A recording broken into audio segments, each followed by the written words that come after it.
Monsieur Pierre Douat, docteur en médecine, qui a sorti en janvier 2017 un ouvrage aux éditions Marsan sur tout ce que vous auriez voulu savoir sur la France et que l'on vous a caché.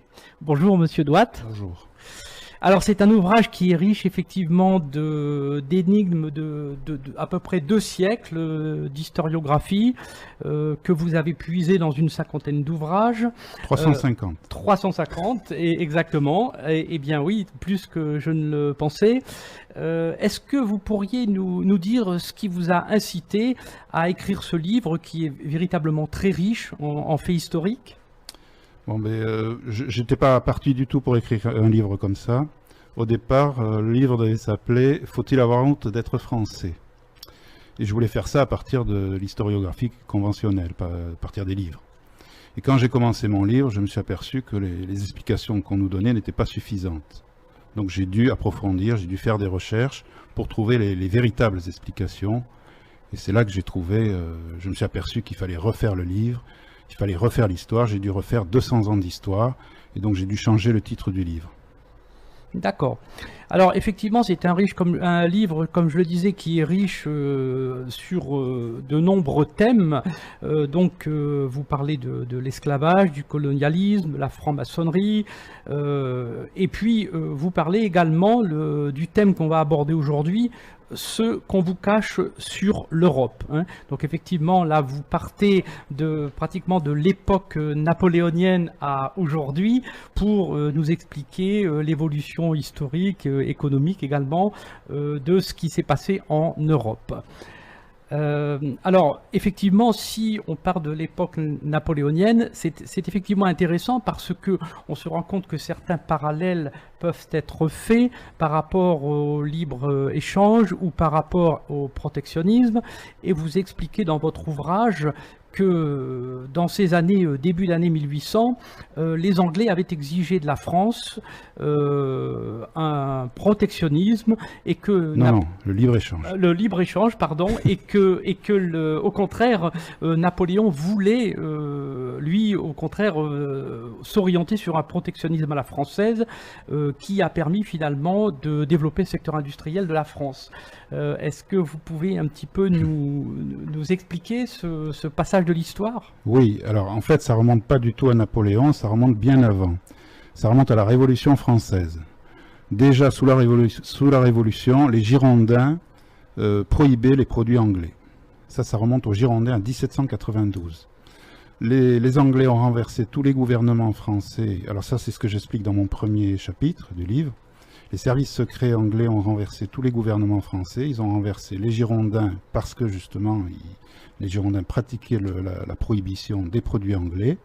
Ils ont renversé les montagnards parce que les montagnards le faisaient aussi.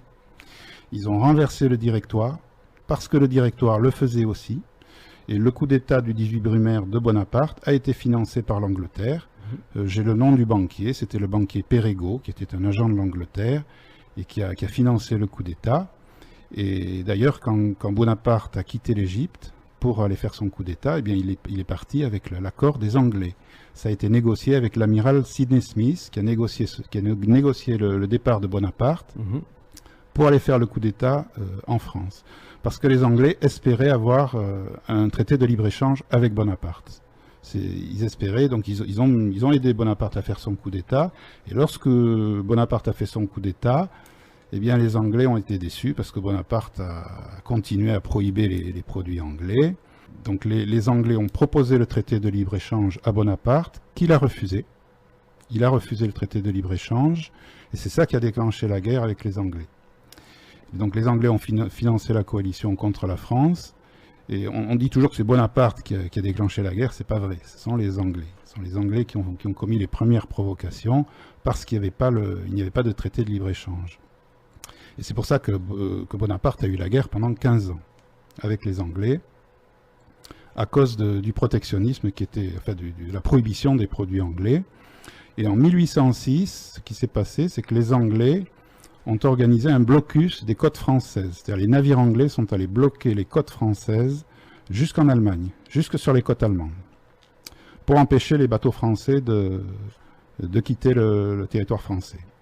Et c'est là que Bonaparte enfin, c'était Napoléon, il était empereur à cette époque-là. Napoléon a répliqué en faisant le blocus continental. Alors qu'est-ce que c'était que le blocus continental? C'était que les navires anglais étaient interdits de côtes françaises. Ils étaient interdits d'accoster sur les côtes françaises.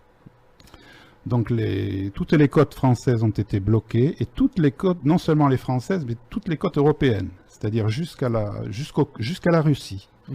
Jusqu'à la Russie et jusqu'à l'Espagne, jusqu'en Italie, toute la Méditerranée a été interdite aux navires anglais. Donc c'est une espèce de protectionnisme qui a été pratiqué par Bonaparte et qui finalement a été très bénéfique. Tout à fait. Alors d'ailleurs, vous l'indiquez dans votre ouvrage, c'est que vous dites que finalement, ce protectionnisme a contribué au développement de l'industrie française. Donc vous avez probablement appuyé cette remarque sur des documents qui ont été mis en votre possession. Oui, tout à fait, oui. Oui. Et moi, je m'interrogeais de savoir en fait si aujourd'hui on pourrait faire un parallèle entre ce libre-échange le libre-échangisme qui nous est imposé, et puis ce protectionnisme intelligent qui est prôné par certains personnages politiques, et de savoir si on pourrait aujourd'hui avoir le même effet de levier sur la réindustrialisation de notre pays, qui souffre effectivement d'une désertification industrielle depuis quand même déjà au moins 2 décennies. Oui, je voulais d'abord donner des détails parce que je n'ai pas fini mon explication. Le blocus continental a permis non seulement à la France de se développer. Il faut savoir qu'à l'époque, l'industrie, c'était essentiellement le textile. L'essentiel de l'industrie, c'était le textile, et l'industrie textile française a quadruplé en quelques années, grâce au blocus. Le blocus n'a duré que 4 ans. Eh bien, l'industrie textile a quadruplé en 4 ans. C'est assez extraordinaire. En effet. Et il y a tous les autres pays, l'Espagne, la Belgique, l'Allemagne, est devenue une puissance industrielle à cette époque. C'est à ce moment-là que l'Allemagne s'est éveillée. L'Espagne aussi, la Belgique aussi, tous ces pays doivent beaucoup au blocus de Napoléon. Et même les États-Unis. Oui. Il faut savoir que les États-Unis avaient été recolonisés. Les Français avaient donné l'indépendance aux États-Unis, mais les Anglais avaient recolonisé les États-Unis. Parce que les Anglais avaient installé les Anglais faisaient du commerce de toile, de tissu. De textile, hein. On est toujours dans l'industrie du textile, c'était le textile. Les Anglais achetaient leur toile en Inde, et eux-mêmes en fabriquaient. Ils avaient des nouveaux métiers à tisser, ils fabriquaient, c'était des usines en fait, des fabriques, et ils vendaient ça dans toute l'Europe et aux États-Unis. Et donc les Américains ne pouvaient rien faire sans être concurrencés par les produits anglais qui étaient beaucoup moins chers, 30% moins chers, et les États-Unis avaient été totalement recolonisés par l'Angleterre. Et lorsque Bonaparte a fait son blocus, eh bien, il a autorisé les navires américains à accoster en France. Donc les seuls navires qui accostaient en France, c'était les navires américains, et c'est ça qui a permis aux États-Unis de devenir la grande puissance industrielle qu'ils sont devenus. Grâce à ce blocus. Oui, grâce à ce blocus. Tous les historiens dénigrent ce blocus, mais ils ont tort. Ça a été très enrichissant, non seulement pour l'Europe, mais pour la Russie et pour les États-Unis. Oui, tout à fait, parce que souvent on oublie en matière de géopolitique de parler de la Russie, mais la Russie est sur le continent et il faut effectivement... La Russie était aussi colonisée par les Anglais à l'époque. Oui, c'était pareil, un peu comme les États-Unis. Alors oui, vous m'avez posé une question tout à l'heure sur le parallèle avec ce qui se passe de nos jours. Bon, c'est très difficile à dire parce qu'on n'est pas du tout dans le même contexte. Il y a le dollar, il y a le règne du dollar. Là, on est confronté au règne du dollar. et on n'est pas trop dans le même contexte. Il y a une tyrannie américaine qui oblige les pays à utiliser le dollar et qui interdisent de dollars tous les récalcitrants. Tout ça, ça tient un coup de canon et on fait des guerres à droite et à gauche. Donc les pays n'ont plus la liberté de faire ce qu'ils faisaient comme ils faisaient à l'époque. Mais c'est sûr que quand on parle d'un protectionnisme, ça fait rêver. Si on pense à une industrie française qui quadruple en 4 ans, ça fait rêver. Ça fait rêver. Mais on n'est pas sûr du résultat, en effet. On n'est pas sûr du résultat parce qu'on serait vraiment dans un état de guerre. On est déjà dans un état de guerre économique, ça il faut le reconnaître. Oui. On a accepté notre situation de dominer par rapport aux États-Unis. Mais bon, c'est sûr que si on se rebiffe, il y en a quelques-uns qui se sont rebiffés. Bon, on a l'arme nucléaire, c'est vrai. Les Russes l'ont aussi. C'est pour ça que moi je pense que l'alliance franco-russe est importante pour si la France veut se rebiffer, il faut pas le faire tout seul. Tout à fait. Il faut pas le faire tout seul. Tout à fait. Effectivement, cette alliance franco-russe. Parce que le protectionnisme, ça coûte cher. Il faut en payer les frais. Et les Français sont dorlotés. Ils ont tout leur petit confort. Ils ont tout ce qu'ils veulent. Ils sont pas très patriotes. Et si un jour on leur dit, bon, ben écoutez, vos frigos, vous allez les payer 50% plus cher, vos télés aussi, vos voitures, vous pourrez plus acheter des BMW, ni des Mercedes, ni des 4x4, ils vont peut-être pas suivre le mouvement. Alors ce serait bien qu'on ait des élites patriotes, mais ce serait bien aussi que les Français soient un petit peu patriotes aussi, et qu'ils acceptent, je ne sais pas si les Français sont prêts à accepter de souffrir comme souffrent les Russes. Oui, tout à fait. Eux sont prêts à l'accepter, mais nous, je ne sais pas. On peut se poser effectivement la question. Bon, on peut dire aussi qu'aujourd'hui, certaines catégories de Français souffrent du fait de ce libre-échangisme, hein, bien évidemment. Mais effectivement, on ne peut pas savoir quel serait le degré de souffrance dans un cas où on déciderait de fermer les frontières, ou en tout cas sur certains produits ou certaines familles de produits, et par rapport à la situation d'aujourd'hui. De se lancer dans une guerre économique ouverte, parce qu'aujourd'hui, effectivement, d'ailleurs, dans votre ouvrage, vous le citez parfaitement, c'est que François Mitterrand avait reconnu sur la fin de son règne qu'effectivement, nous étions rentrés dans une guerre qui nous était menée par les États-Unis. Non, on y est depuis 100 ans. Mais on y est depuis bien plus. On est en guerre économique avec les États-Unis depuis une centaine d'années, depuis la guerre de 14, depuis la fin de la guerre de 14. Sauf que François Mitterrand, effectivement, ne l'a reconnu que sur la fin de son règne, hein, tout à fait. Oui, disons c'était pas un historien, Mitterrand, c'était un littéraire. De Gaulle était historien. Oui. De Gaulle le savait, De Gaulle l'a dit dans ses mémoires. Mais Mitterrand était un littéraire, alors lui, il a parlé de ce qu'il a vécu. Oui. En fait, bien évidemment, le président Mitterrand avait été conseiller à l'époque de Maastricht, hein, donc a-t-il été mal conseillé? Et il était président à l'époque. A-t-il mal apprécié la situation? Ou était-il préoccupé par la réunification des deux Allemagnes? Voilà, en tout cas, c'est l'histoire. Hein, voilà, Mitterrand, oui, vous voulez qu'on parle de Maastricht? On peut parler de Maastricht parce qu'effectivement, ça fait partie des grands sujets qui jalonnent votre ouvrage. Oui, alors si on parle de Maastricht, on ne peut pas parler de Maastricht si on ne parle pas de l'acte unique européen en 86. L'acte unique européen, ça a été un coup d'État. Ça a été un coup d'État. Hein. Personne n'a vu, mais c'était un coup d'État qui a été fait par la Commission européenne. Parce qu'il faut savoir que jusqu'à cette époque-là, c'était le Conseil européen qui dirigeait les affaires. Le Conseil européen, c'était les présidents et les premiers ministres des pays d'Europe.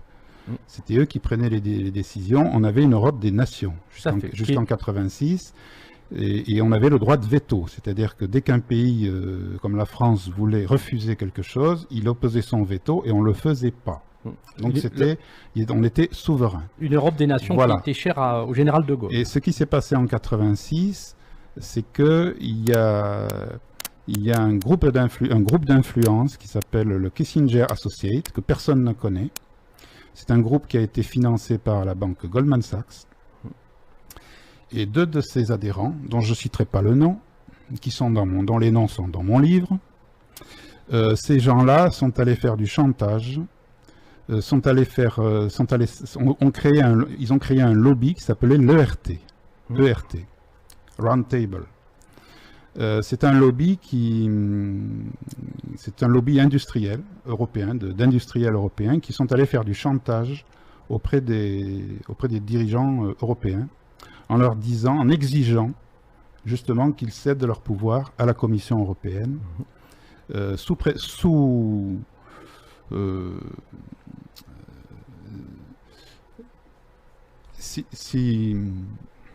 en cas de refus, ils étaient menacés l'ERT menaçait de délocaliser. Il y avait une menace de délocalisation. Il y avait une menace de délocalisation et les dirigeants européens ont cédé. Ils ont cédé, ils ont donné tous les pouvoirs à la Commission européenne. Ça, c'était en 86. Et la Commission européenne, bon, mais ce sont des non-élus. Ça, c'est pas du tout pareil, c'est pas le Conseil européen, ce sont des non-élus. Et là, en 86, moi j'appelle ça un putsch. On fait un chantage. Si vous ne donnez pas les pouvoirs à la Commission européenne, on délocalise. Et c'était un marché de dupes, parce qu'ils ont délocalisé quand même. Toutes les sociétés qui faisaient partie, la plupart des sociétés de l'ERT, du lobby, ont délocalisé quand même. Bien sûr. Les dirigeants ont eu tort de céder. Ils ont cédé, la Commission européenne a pris tous les pouvoirs. La Commission européenne, ce sont des non-élus. Ils ont pris tous les pouvoirs, mais ils n'ont pas su quoi en faire de ces pouvoirs. Ils n'ont pas su quoi en faire, parce que comment mettre d'accord 28 pays, 27 pays? Comment? C'est impossible. Tout à fait. Comment faire du protectionnisme avec 28 pays ou 27 pays? C'est impossible. Vous ne pouvez pas le faire.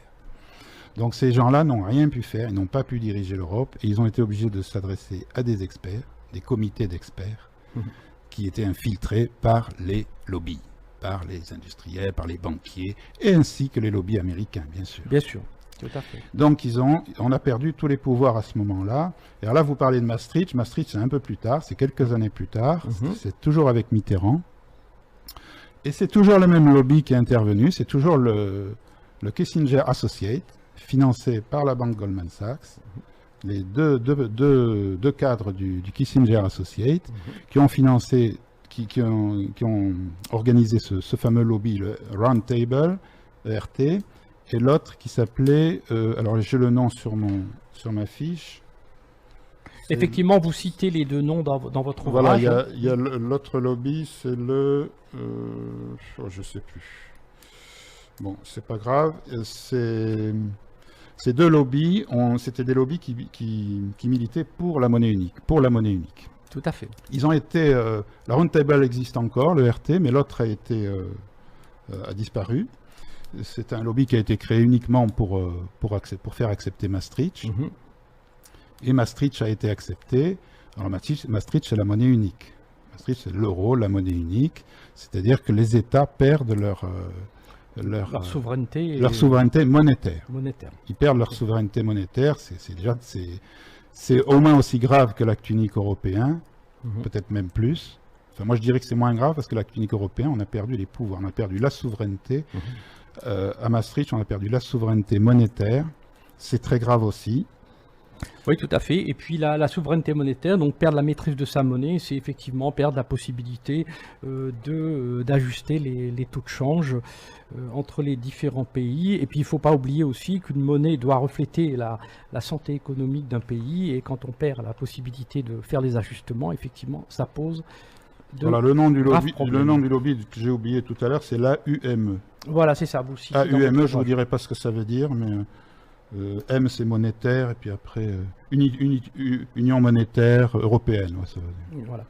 Alors justement, puisqu'on évoque l'euro, vous évoquez dans votre ouvrage également une monnaie quasi-européenne qui avait été créée par Bonaparte en 1803 et qui a duré, je crois, 62 années. Est-ce qu'on peut dire que c'était en fait un peu un euro avant l'heure, ou ce qu'on appelle le franc germinal? Voilà, c'était le franc or. Là, on touche au problème de l'or, l'étalon or. C'était le franc or. Ça, c'est la politique française. Ça, c'est vraiment une politique franco-française. L'étalon or.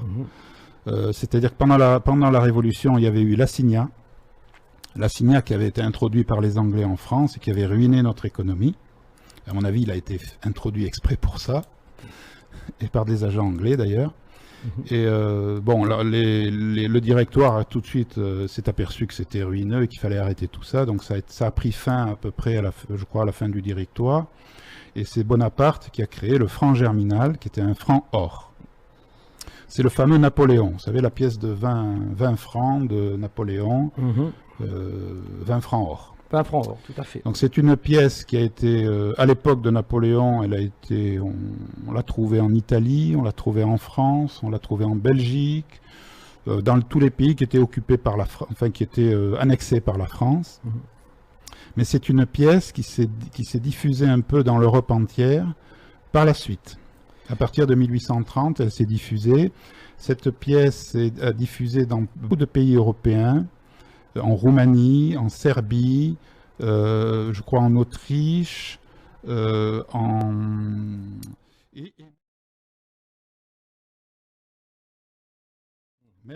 en Suisse aussi, même en Amérique du Sud, au Brésil, au Pérou, en Argentine.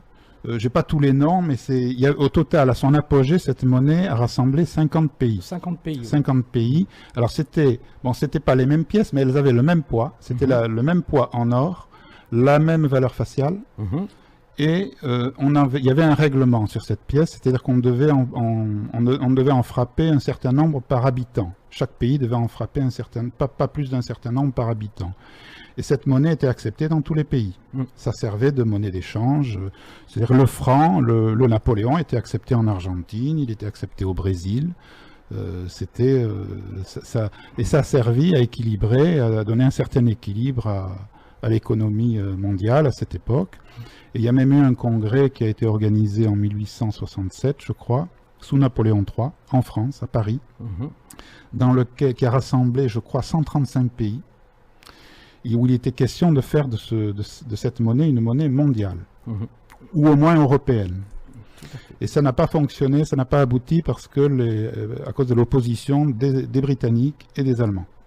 Effectivement, si ça avait abouti, on peut supposer que ça aurait apporté une grande stabilité au plan mondial. Est-ce qu'on peut expliquer peut-être Le franc or a tenu quand même jusqu'en 1927. Hein. Oui. Il s'est écroulé à cause de la guerre de 14, parce que tous les stocks d'or ont été vendus pour armer la France. Pour les efforts de guerre. Voilà. Et il a tenu quand même jusqu'en 1927. Oui. On peut peut-être préciser un petit peu ce que c'est que l'indexation sur l'or ou la convertibilité or d'une monnaie. En fait, hein, c'est simplement quand on a... Je vous laisse faire. Oui, par exemple, eh bien, en fait, c'est le fait que l'on puisse convertir sa monnaie par rapport à l'or, puisqu'on a pris comme référence les talons or, et c'est un petit peu ce qu'a fait à l'époque, par exemple, le général de Gaulle, quand il a exigé des États-Unis d'échanger ses dollars contre ses réserves d'or qui étaient stockées aux États-Unis. Alors, en fait, donc, c'est cette garantie en fait qui est donnée par rapport à une monnaie. Bon, alors là on va parler de Bretton Woods. Oui, c'est ça que vous voulez aborder, d'accord. Voilà, on arrive plus ou moins sur. On parle de l'or et de Bretton Woods. Alors c'est un gros morceau. Donc tout a commencé en 1944, à la fin de la guerre. À la fin de la guerre, il faut savoir que pendant la guerre, quand les Allemands ont envahi l'Europe, tous les pays avaient peur de se faire voler leur or. Donc ils sont allés cacher leur or aux États-Unis. Donc les États-Unis se sont retrouvés avec toutes les réserves d'or de l'Europe chez eux. Et donc c'est considérable. Ils se sont retrouvés avec les 2/3 de la réserve d'or mondiale chez eux. Et lorsque la guerre a été finie, eh bien, évidemment, les pays d'Europe étaient tentés de rapatrier leur or. Mais là, on leur a dit, mais non, attention, il y a les communistes, il y a les rouges. Maintenant, c'est les rouges qui vont vous envahir. Il y a eu la propagande de la guerre froide. C'était une propagande. Hein. On a fait peur aux gens, on a foutu la trouille à tout le monde, alors que les Russes n'ont jamais eu l'intention d'envahir l'Europe. C'est absolument faux. Donc on a fait peur à tout le monde, et du coup, la plupart des dirigeants se sont dit, bon, on va laisser notre or aux États-Unis pour pas se le faire voler par les rouges. Et du coup, tout l'or est resté aux États-Unis. Et les Américains nous ont dit, bon, écoutez, on va garder votre or, vous inquiétez pas, on va en prendre soin. Et puis c'est pas la peine de stocker de l'or, vous allez stocker du dollar. Vous allez utiliser le dollar comme monnaie d'échange. Mais ne vous inquiétez pas, si vous voulez de l'or, on vous le change. Il y avait un cours, hein, on avait décidé un cours, je ne sais plus combien c'était, l'once d'or. Le dollar était convertible en or, le cours était fixe, et il y avait une garantie là-dessus. Donc tous les pays ont accepté, y compris la France. C'était en 1944. Ça. Ce sont les accords de Bretton Woods. C'est-à-dire que tous les échanges internationaux étaient faits en dollars. On ne stockait plus d'or, on stockait du dollar. Du dollar.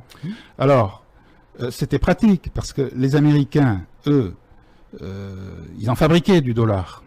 Les Européens, qu'est-ce qu'ils avaient? Ils ne pouvaient pas en fabriquer. Donc, pour avoir du dollar, ils étaient obligés d'exporter. Donc, chaque pays était obligé d'exporter pour avoir du dollar. Alors que les Américains, eux, ils avaient la planche à billets. Donc, ce système était déjà très avantageux. Bon, ceci dit, le système aurait pu rester sain si les Américains avaient consommé autant que ce qu'ils dépensaient, que ce qu'ils produisaient. Ça n'a pas été le cas. Ça n'a pas été le cas. Il y a eu la guerre du Vietnam.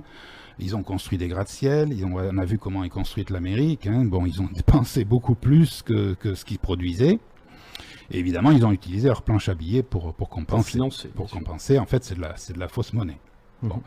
Et De Gaulle a vu ça tout de suite. Enfin, il faut savoir que même avant De Gaulle, la France s'est rebiffée. Même avant De Gaulle, la France s'est rebiffée parce qu'à un moment donné, on s'est rapidement aperçu que les Américains n'auraient pas assez de réserves d'or pour changer tous ces dollars, tous les dollars qu'ils imprimaient.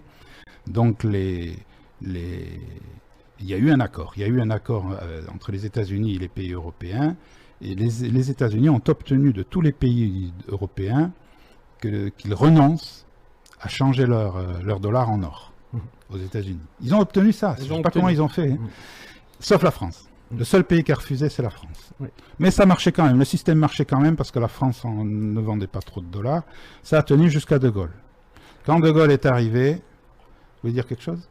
Non, je vous en prie. Oui, quand De Gaulle est arrivé, là, De Gaulle a compris tout de suite, parce que en 58, De Gaulle a rétabli les talons or en France.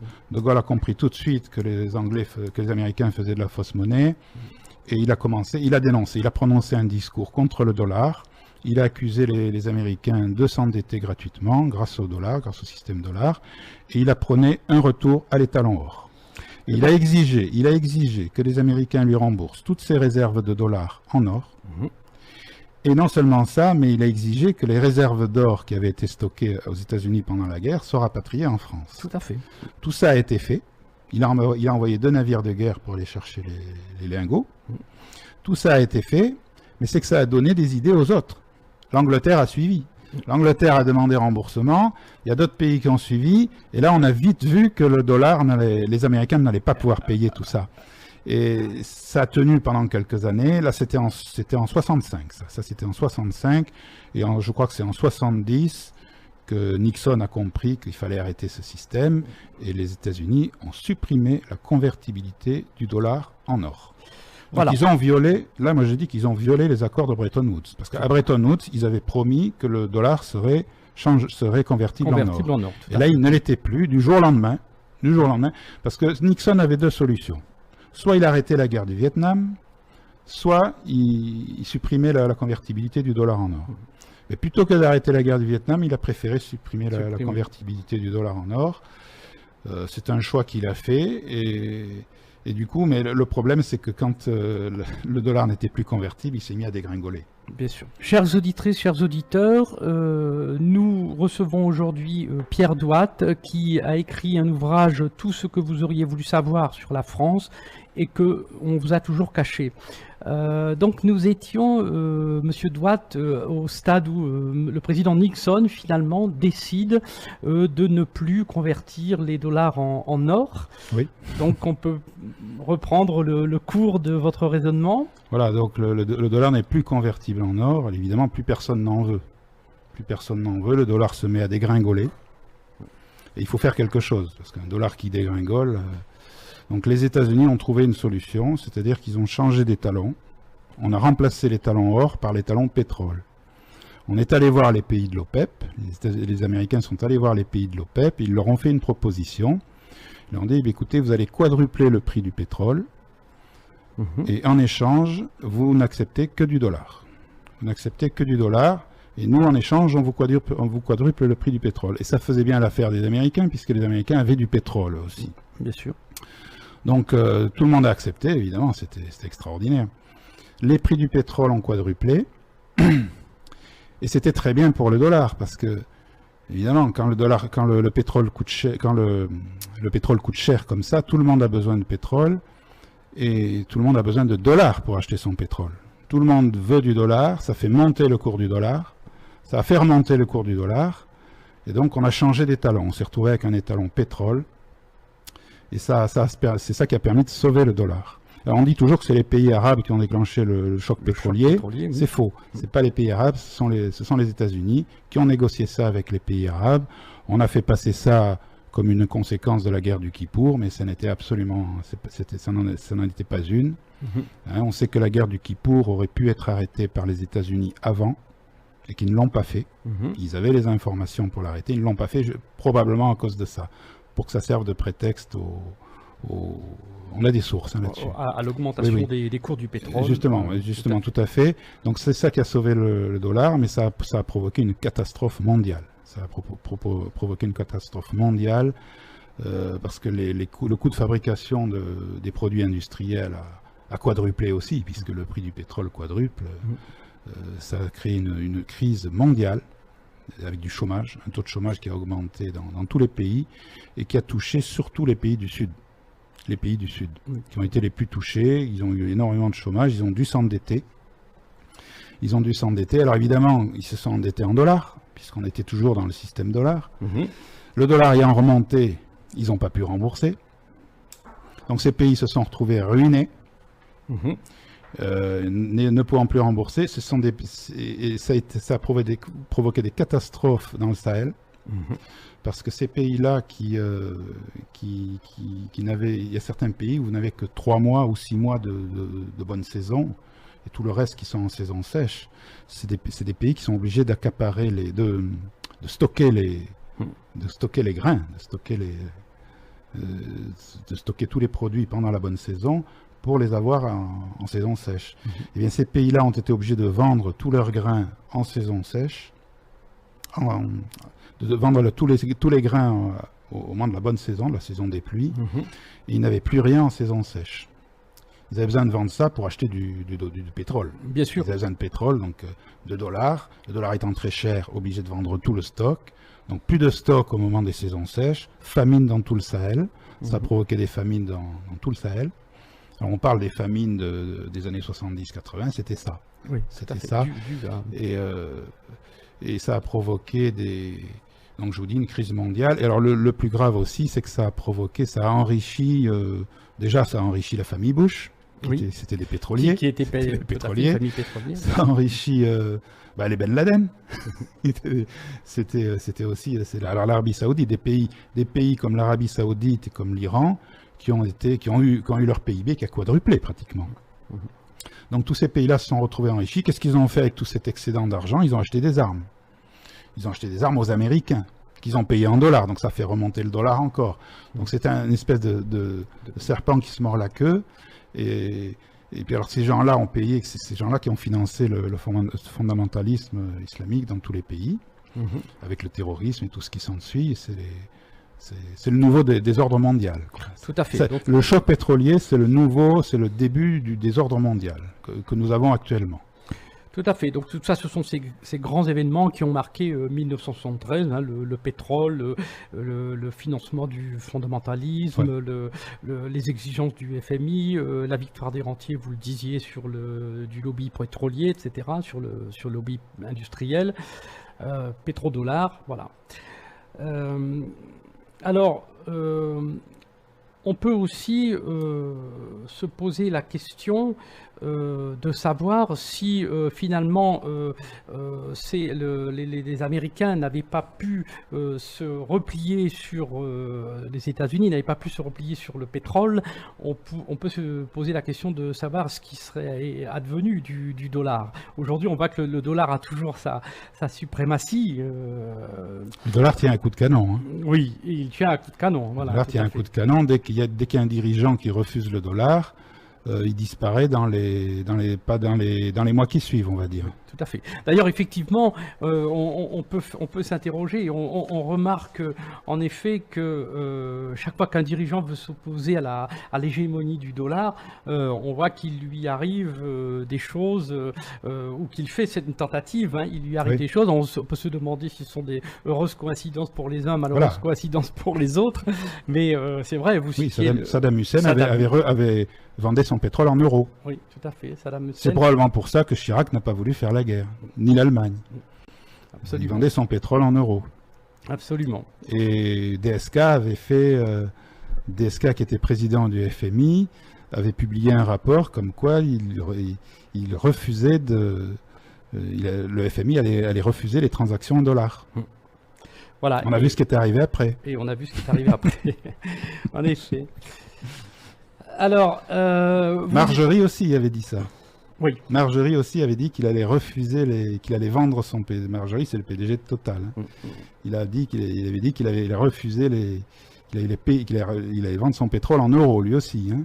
C'était suite à l'amende que les États-Unis avaient donnée à la BNP de 9 milliards de dollars, vous savez. Et donc, lui aussi, enfin, il est mort dans un regrettable accident d'avion. On peut se poser en effet des questions, voilà. Alors, concernant vous parlez également dans votre ouvrage, mais tout ça bien évidemment est coordonné avec le FMI. En fait, vous expliquez que le FMI est devenu finalement une grande machine à spolier, au travers notamment les politiques d'austérité ou au travers les politiques qu'il impose aux uns et aux autres. Est-ce que vous pouvez nous en dire un peu davantage sur la manière dont vous avez analysé cette situation concernant donc je dirais la spoliation par le FMI, en tout cas les exigences du FMI par rapport à l'austérité. On voit qu'en fait, on a eu le cas en Argentine. Bon, le FMI c'est surtout le FMI, c'est pour imposer aux pays en difficulté un dictat, en fait. C'est devenu un instrument de spoliation. Au départ, c'était quelque chose qui... Il faut voir d'où ça remonte. Le FMI, ça a été créé en même temps que Bretton Woods. Tout à fait. C'est 1945. Et le rôle officiel du FMI, c'était d'assainir l'économie mondiale. C'est-à-dire d'aider, entre guillemets, les pays en difficulté à se redresser. Bon, on aidait les pays en difficulté à se redresser, tous sauf les États-Unis, bien évidemment. Il n'était pas question d'aider les États-Unis. Pourtant, ils sont en grande difficulté en ce moment, apparemment. Mais on va surtout pas les aider. C'est pas le FMI qui va leur demander de faire du libéralisme, par exemple. Parce que les États-Unis, il ne faut pas oublier qu'il y a une enquête de la banque Rothschild qui a montré que les États-Unis sont le pays le plus protectionniste du monde. Ça, c'était avant notre ami Donald Trump. Avant Donald Trump, oui. Alors, déjà le pays le plus protectionniste du monde. Hein. C'est eux qui prônent le libéralisme dans tous les autres pays. Bon.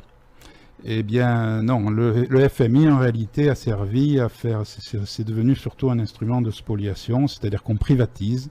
Les pays qui ont des difficultés, on les oblige à privatiser. À privatiser, bon, ben...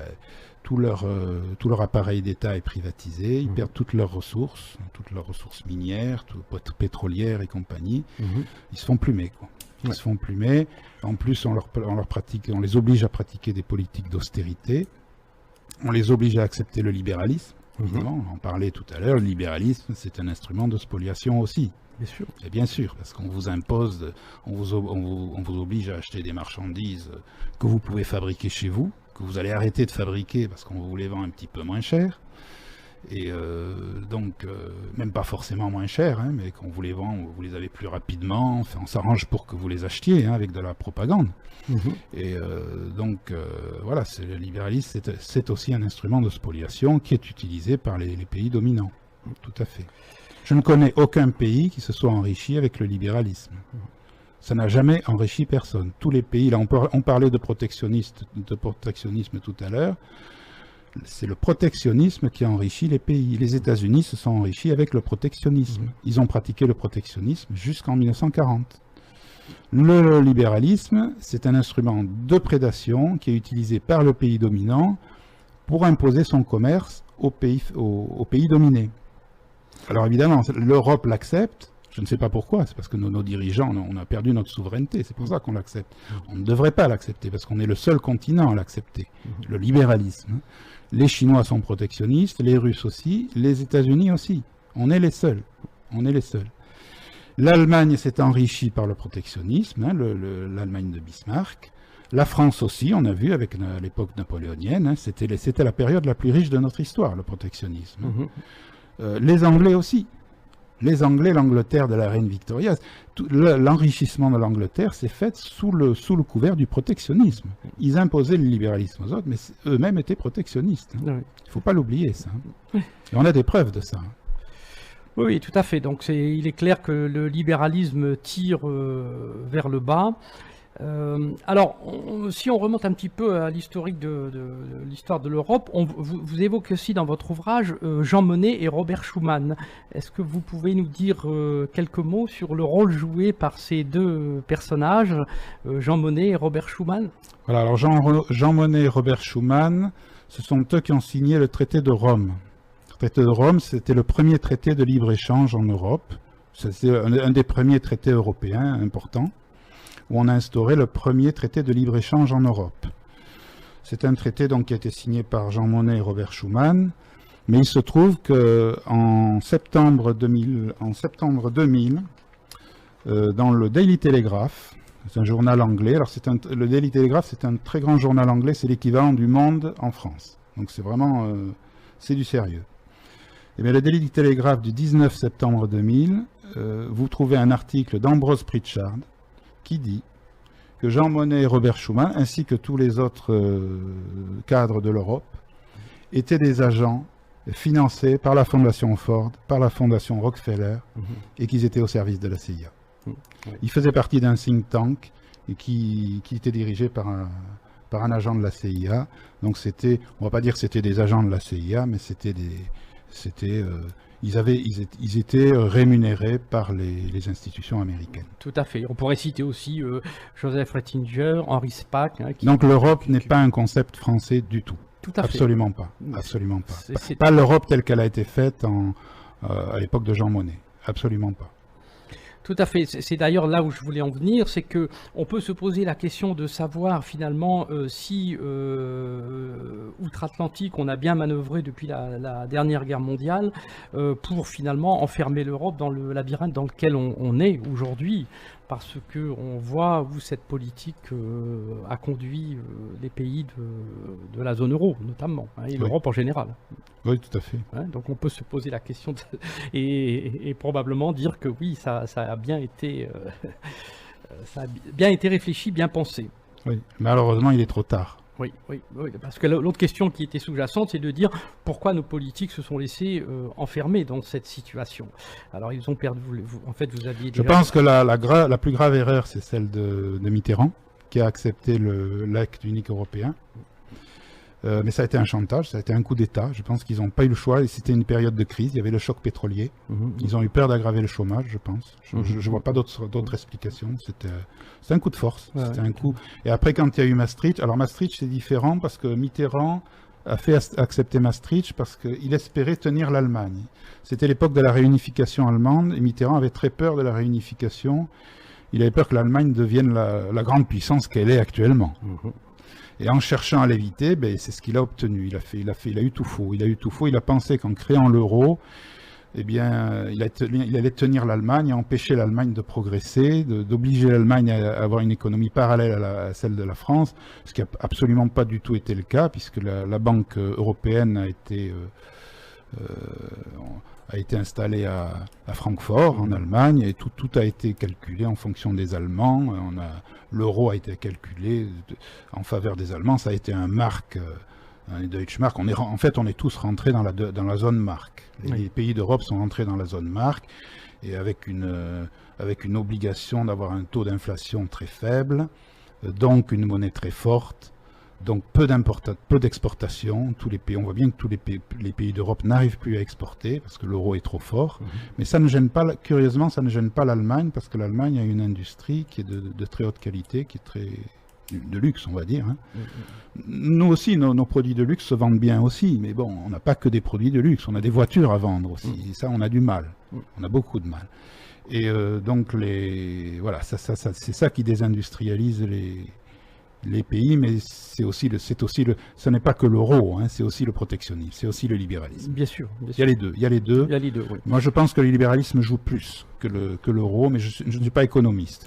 Oui, c'est difficile de faire la part des choses et d'attribuer à l'euro ou au libéralisme la part des difficultés que nous connaissons aujourd'hui. Mais c'est sûr que le fait de ne plus pouvoir ajuster sa monnaie, ça pose problème. Et le fait d'être dans l'ultralibéralisme, ça pose également un problème très important. Il y a peut-être l'émission touche bientôt à sa fin, je pense. Il y a peut-être un point que je voudrais également aborder. Il y a beaucoup de sujets que nous pourrions aborder sur votre ouvrage qui est très très riche.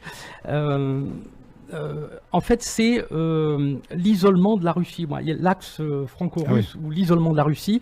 Ça, je pense que c'est un sujet très important sur lequel je réfléchis également depuis un petit moment. Comment vous voyez je dirais la politique par rapport à la Russie Alors écoutez, la politique par rapport à la Russie, si vous voulez comprendre, il faut lire 3 ouvrages. Il y a 2 ouvrages d'Anthony Sutton, qui est un historien anglais, vous le connaissez? Oui. Bon, il faut le lire. Alors, je recommande à tous les étudiants de lire Anthony Sutton. Si vous lisez Anthony Sutton, vous allez tout comprendre. Anthony Sutton a prouvé que c'était les États-Unis qui avaient financé le communisme, le bolchevisme à l'époque en 1917, et que c'était les États-Unis qui avaient financé le nazisme aussi. Il a donné les preuves, il apporte toutes les preuves. Il faut lire ses livres. Et il faut lire aussi un autre livre, un 3e livre, qui est le livre de Brzezinski. Brzezinski, déjà il faut prononcer le mot, c'est pas facile. C'est le conseiller d'Obama. C'est le conseiller en politique étrangère d'Obama. Il a été le conseiller de Carter.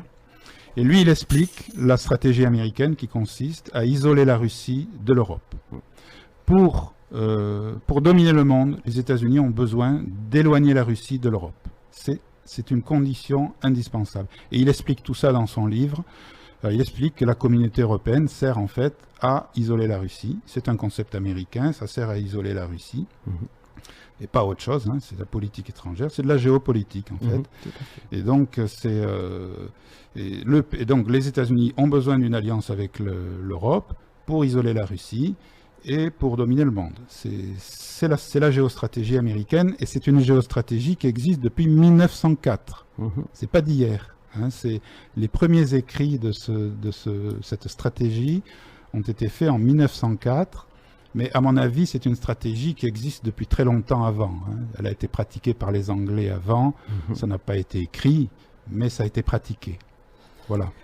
Voilà, eh bien écoutez, Monsieur Douat, je vous remercie beaucoup. Merci, je pense que votre ouvrage nécessitera probablement plusieurs émissions parce que c'est tellement riche d'informations que vous avez vérifié avec des documents, vous êtes procuré des documents d'ailleurs dont une partie est en fin d'ouvrage. Alors on peut peut-être... Ils y sont tous. Ils sont tous. Enfin non, ils sont tous cités, vous pouvez retrouver, il y en a beaucoup. Ça, oui, il y en a beaucoup qu'on peut retrouver sur Internet, ceux qui sont anciens, qui sont plus sous droit d'auteur. Et les ouvrages, certains ouvrages qui sont introuvables sont photocopiés en fin d'ouvrage et on peut les consulter. D'accord. Peut-être un dernier mot pour dire à nos auditeurs où on peut se procurer votre ouvrage. Dans les librairies. Dans certains autres, sur Amazon et dans les librairies, essentiellement. D'accord. À Cayenne. D'accord. Et là, Monsieur Douat.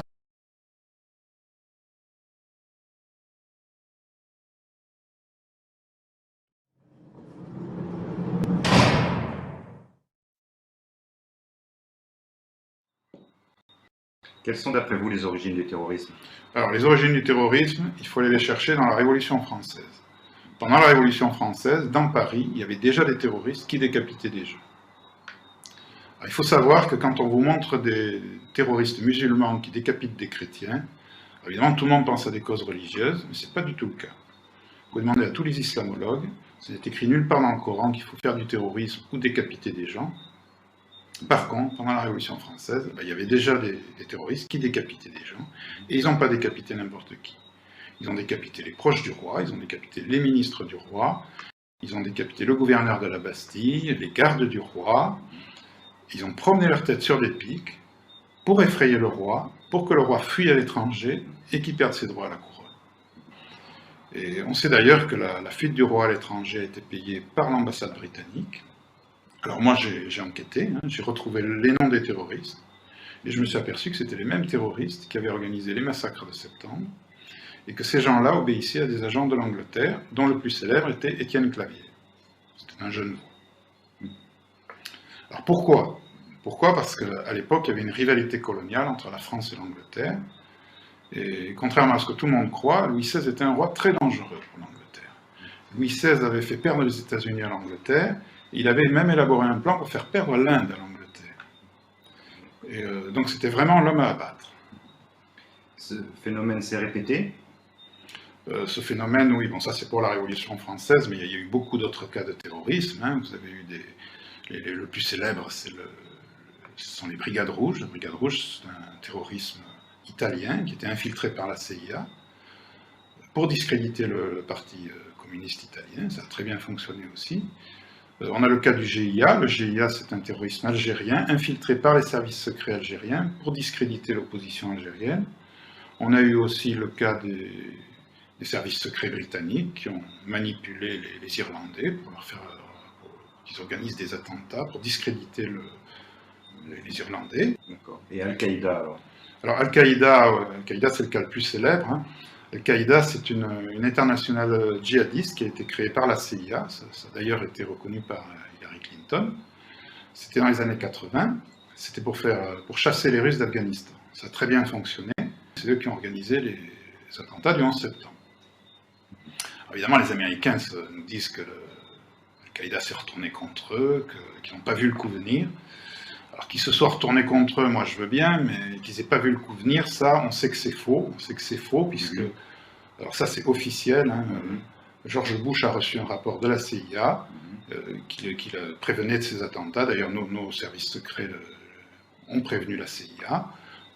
Les Américains étaient au courant que les avions pouvaient être utilisés comme projectiles sur des bâtiments. Ils étaient au courant des compagnies aériennes qui seraient attaquées. Ils étaient au courant que c'était Ben Laden qui organisait tout ça. Ils étaient au courant de beaucoup de choses. Et d'ailleurs, ils ont eu l'occasion d'arrêter Ben Laden à 5 reprises. Et à chaque fois, ils ont annulé les opérations pour des raisons tout à fait futiles. D'ailleurs, on sait aussi que après les attentats du 11 septembre, le FBI a organisé des attentats terroristes, des faux attentats terroristes. Ils ont infiltré les milieux musulmans américains pour organiser des faux attentats sur le territoire américain.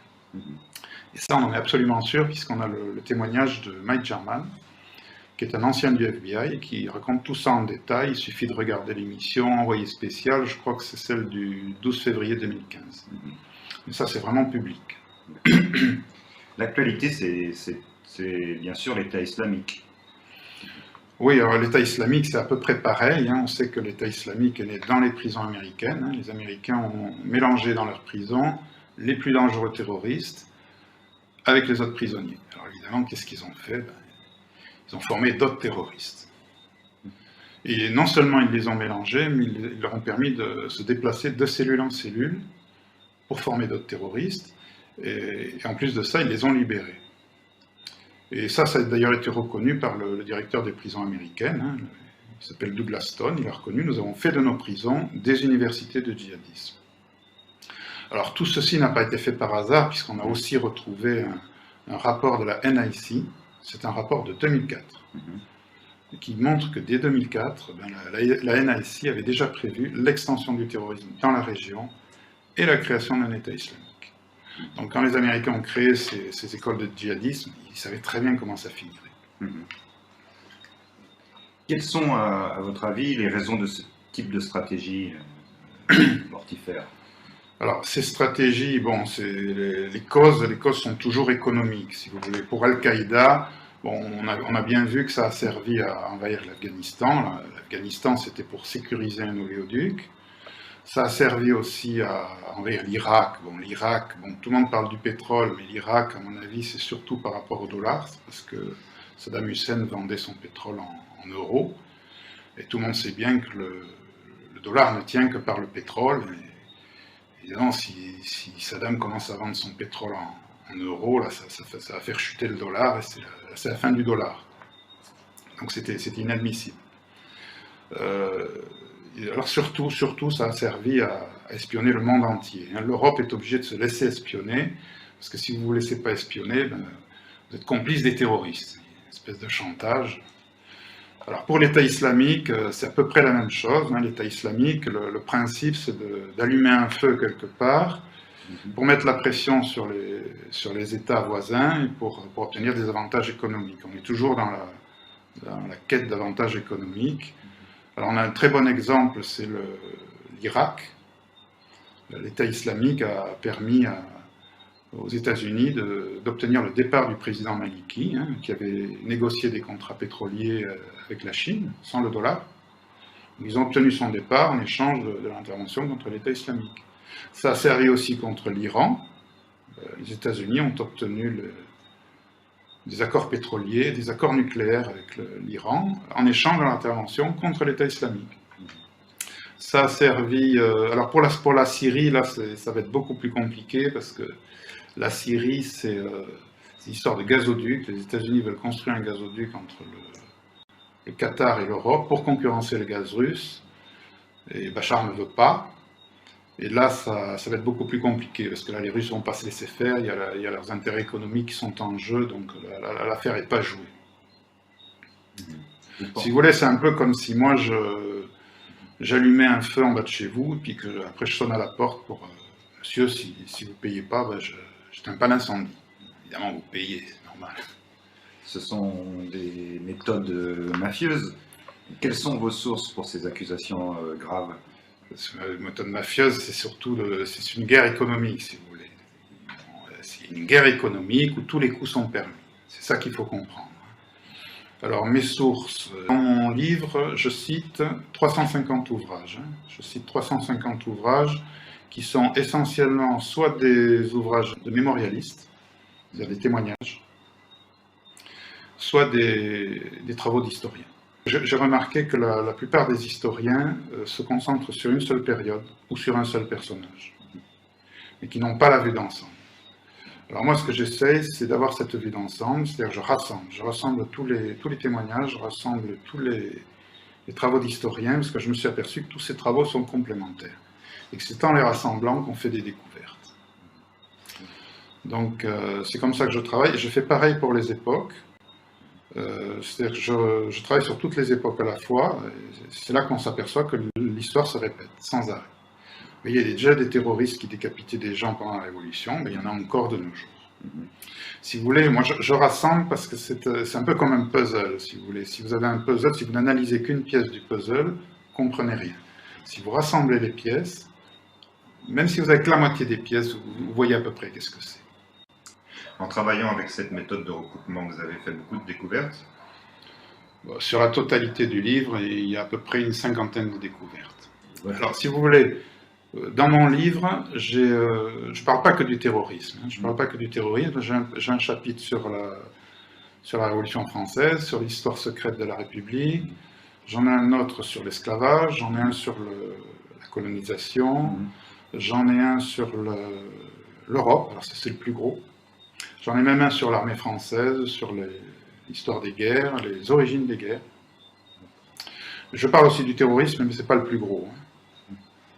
En conclusion, en quoi votre livre éclaire l'actualité géopolitique actuelle? Je veux dire, concernant le terrorisme, ce que je peux vous dire, c'est que le point commun qu'on peut trouver dans tous ces terrorismes là, que j'ai énumérés, c'est qu'à chaque fois on a affaire à un terrorisme d'État. Un terrorisme d'État instrumentalisé par un État contre un autre État, ou contre un peuple, ou contre son propre peuple, des fois. Et les causes sont toujours économiques ou politiques, mais en aucun cas religieuses. Les religions servent à manipuler les gens, mais ce ne sont pas les vraies causes. Si j'avais une conclusion à tirer de tout ça, je dirais que le jour où tous les terroristes du monde entier auront compris qu'en faisant du terrorisme, ils jouent contre leur camp, ils font le jeu de leurs adversaires. Je pense que ce jour-là, on en aura peut-être fini avec le terrorisme.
Monsieur Pierre Douat, docteur en médecine, qui a sorti en janvier 2017 un ouvrage aux éditions Marsan sur tout ce que vous auriez voulu savoir sur la France et que l'on vous a caché.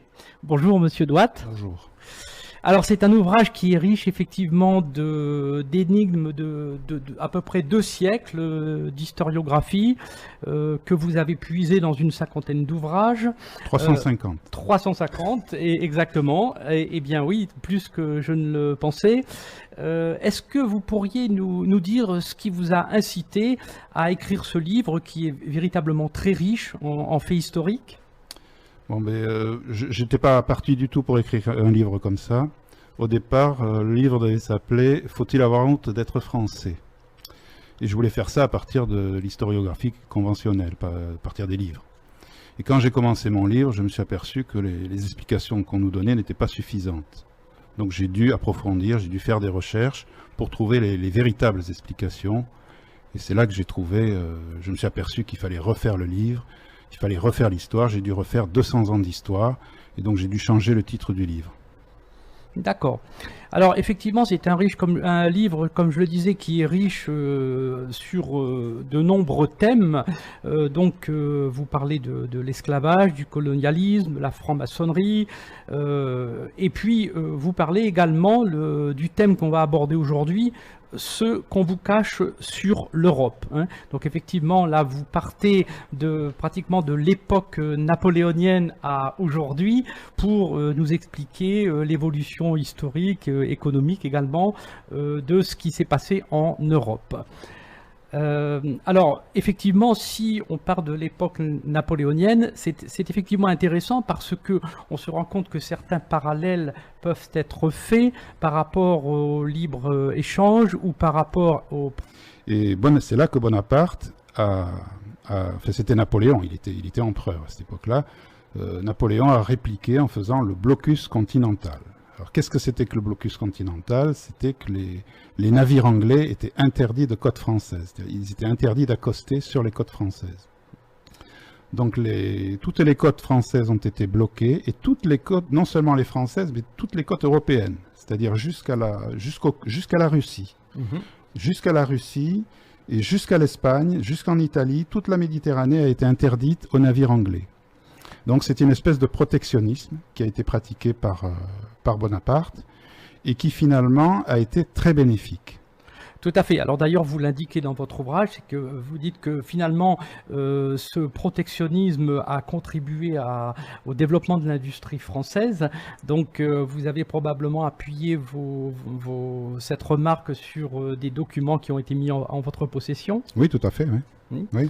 Et moi, je m'interrogeais de savoir en fait si aujourd'hui on pourrait faire un parallèle entre ce libre-échange le libre-échangisme qui nous est imposé et puis ce protectionnisme intelligent qui est prôné par certains personnages politiques, et de savoir si on pourrait aujourd'hui avoir le même effet de levier sur la réindustrialisation de notre pays qui souffre effectivement d'une désertification industrielle depuis quand même déjà au moins 2 décennies. Oui, je voulais d'abord donner des détails parce que je n'ai pas fini mon explication. Le blocus continental a permis non seulement à la France de se développer, il faut savoir qu'à l'époque, la production, l'industrie, c'était essentiellement le textile. L'essentiel de l'industrie, c'était le textile. Et l'industrie textile française a quadruplé en quelques années, grâce au blocus. Le blocus n'a duré que 4 ans. Eh bien, l'industrie textile a quadruplé en 4 ans. C'est assez extraordinaire. En effet. Et il y a tous les autres pays, l'Espagne, la Belgique, l'Allemagne, est devenue une puissance industrielle à cette époque. C'est à ce moment-là que l'Allemagne s'est éveillée. L'Espagne aussi, la Belgique aussi, tous ces pays doivent beaucoup au blocus de Napoléon. Et même les États-Unis. Oui. Il faut savoir que les États-Unis avaient été recolonisés. Les Français avaient donné l'indépendance aux États-Unis, mais les Anglais avaient recolonisé les États-Unis. Parce que les Anglais avaient installé les Anglais faisaient du commerce de toile, de tissu, de textile. Hein. On est toujours dans l'industrie du textile, c'était le textile. Les Anglais achetaient leur toile en Inde et eux-mêmes en fabriquaient. Ils avaient des nouveaux métiers à tisser, ils fabriquaient, c'était des usines en fait, des fabriques, et ils vendaient ça dans toute l'Europe et aux États-Unis.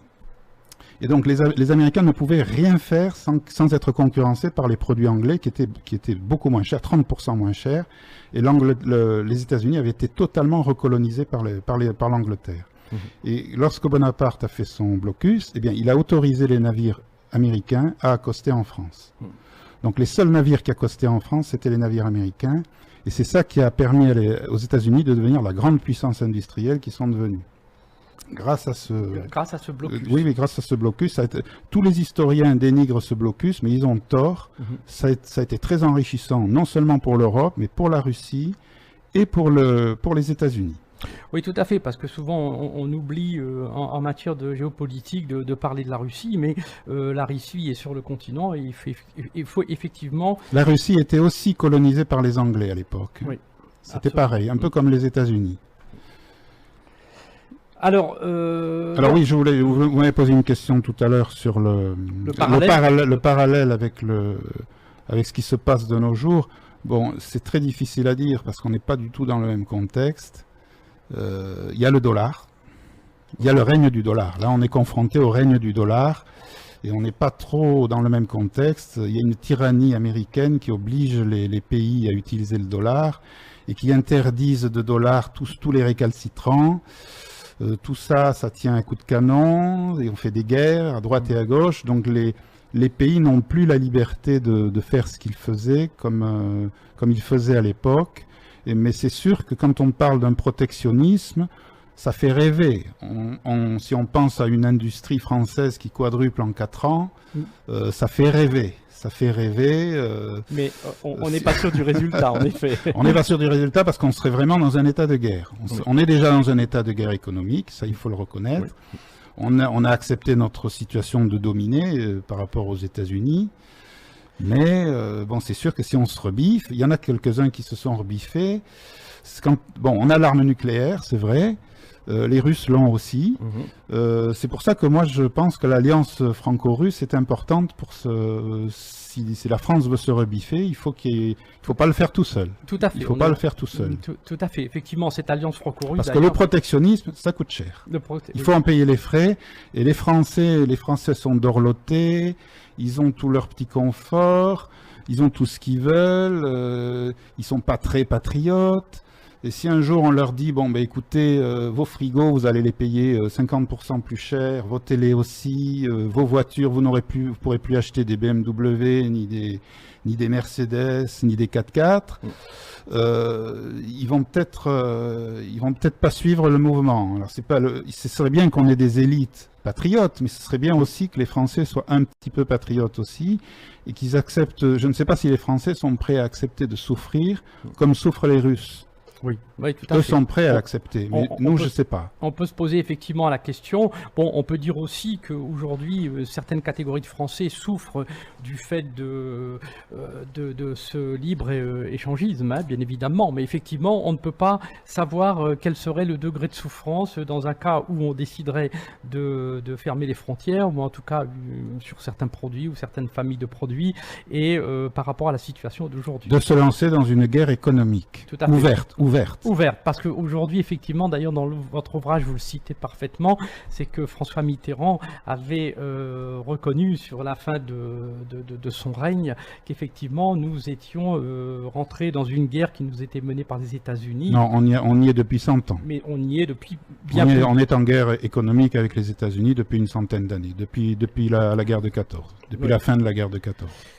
Sauf que François Mitterrand, effectivement, ne l'a reconnu que sur la fin de son règne, hein, tout à fait. Oui, disons qu'il avait, c'était pas un historien, Mitterrand, c'était un littéraire. De Gaulle était historien. Oui. De Gaulle le savait, De Gaulle l'a dit dans ses mémoires. Oui. Mais Mitterrand était un littéraire. Alors lui, il a parlé de ce qu'il a vécu. Oui. En fait, bien évidemment, le président Mitterrand avait été conseiller à l'époque de Maastricht. Hein, donc, a-t-il été mal conseillé? Et il était président à l'époque. A-t-il mal apprécié la situation? Ou était-il préoccupé par la réunification des deux Allemagnes? Voilà, en tout cas, c'est l'histoire. Hein, voilà, Mitterrand, oui, vous voulez qu'on parle de Maastricht? On peut parler de Maastricht parce qu'effectivement, ça fait partie des grands sujets qui jalonnent votre ouvrage. Oui, alors si on parle de Maastricht, on ne peut pas parler de Maastricht si on ne parle pas de l'acte unique européen en 86. L'acte unique européen, ça a été un coup d'État. Ça a été un coup d'État. Hein. Personne n'a vu, mais c'était un coup d'État qui a été fait par la Commission européenne. Parce qu'il faut savoir que jusqu'à cette époque-là, c'était le Conseil européen qui dirigeait les affaires. Le Conseil européen, c'était les présidents et les premiers ministres des pays d'Europe. C'était eux qui prenaient les décisions. On avait une Europe des nations jusqu'en 86. Et on avait le droit de veto, c'est-à-dire que dès qu'un pays comme la France voulait refuser quelque chose, il opposait son veto et on ne le faisait pas. Donc on était sous protectionnisme, et vous expliquez dans votre ouvrage que dans ces années, début d'année 1800, les Anglais avaient exigé de la France un protectionnisme et que... Non, le libre-échange. Le libre-échange, pardon, et que au contraire, Napoléon voulait, lui, au contraire, s'orienter sur un protectionnisme à la française qui a permis finalement de développer le secteur industriel de la France. Est-ce que vous pouvez un petit peu nous expliquer ce passage de l'histoire? Oui, alors en fait, ça remonte pas du tout à Napoléon, ça remonte bien avant. Ça remonte à la Révolution française. Déjà sous la Révolution, les Girondins prohibaient les produits anglais. Ça remonte aux Girondins en 1792. Les Anglais ont renversé tous les gouvernements français. Alors ça, c'est ce que j'explique dans mon premier chapitre du livre. Les services secrets anglais ont renversé tous les gouvernements français. Ils ont renversé les Girondins parce que justement, les Girondins pratiquaient la prohibition des produits anglais. Ils ont renversé les montagnards parce que les montagnards le faisaient aussi. Ils ont renversé le directoire parce que le directoire le faisait aussi. Et le coup d'État du 18 Brumaire de Bonaparte a été financé par l'Angleterre. J'ai le nom du banquier, c'était le banquier Perregaux, qui était un agent de l'Angleterre et qui a financé le coup d'État. Et d'ailleurs, quand Bonaparte a quitté l'Égypte pour aller faire son coup d'État, eh bien, il est parti avec l'accord des Anglais. Ça a été négocié avec l'amiral Sidney Smith, qui a négocié le départ de Bonaparte pour aller faire le coup d'État en France. Parce que les Anglais espéraient avoir un traité de libre-échange avec Bonaparte. Ils espéraient, donc ils ont aidé Bonaparte à faire son coup d'État. Et lorsque Bonaparte a fait son coup d'État, eh bien, les Anglais ont été déçus parce que Bonaparte a continué à prohiber les produits anglais. Donc les Anglais ont proposé le traité de libre-échange à Bonaparte, qu'il a refusé. Il a refusé le traité de libre-échange, et c'est ça qui a déclenché la guerre avec les Anglais. Et donc les Anglais ont financé la coalition contre la France, et on dit toujours que c'est Bonaparte qui a déclenché la guerre, c'est pas vrai, ce sont les Anglais. Ce sont les Anglais qui ont commis les premières provocations, parce qu'il n'y avait pas de traité de libre-échange. Et c'est pour ça que Bonaparte a eu la guerre pendant 15 ans avec les Anglais. à cause du protectionnisme qui était, enfin, de la prohibition des produits anglais. Et en 1806, ce qui s'est passé, c'est que les Anglais ont organisé un blocus des côtes françaises. C'est-à-dire les navires anglais sont allés bloquer les côtes françaises jusqu'en Allemagne, jusque sur les côtes allemandes, pour empêcher les bateaux français de quitter le territoire français.